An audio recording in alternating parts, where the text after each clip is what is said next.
sağlam. Bunu bu kadar ezmiş mi lan? Uçmuştur ya. Dayı çok sağlam bu. Dayı surat kaldı. Surat var, surat var. Evet surat uçmuştur değil mi mobiletçi? Abi çok kötü vurmuş. Beyler. Çok kötü vurmuş abi. Bak ayakkabı orada. Kafası nerede? Eski zaten iyi değil. Bu mobilet kim? Mobilete baksanıza önü kalmamış ya. Abi ben ondan durdum ya. Burayı yıkayan biz burayı. He? Arazözünden gelen burayı yıkayan. Olmaz mı? Olabilir. Bu çocuk Abi ötten mi dolanam yoksa? Ötten gitsek de olur. Burayı yıkayan mı değil mi dayı? Bunları kaldırsınlar da buradan öyle yıkar. Bunları kalksınlar da. Bir yağ yok galiba ya. Yağ yok. Normal elimizden tutar.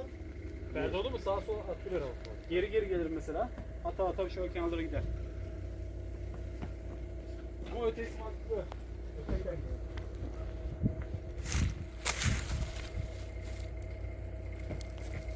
Ön koltuğu biraz çekiyor da rahatsız oluyor.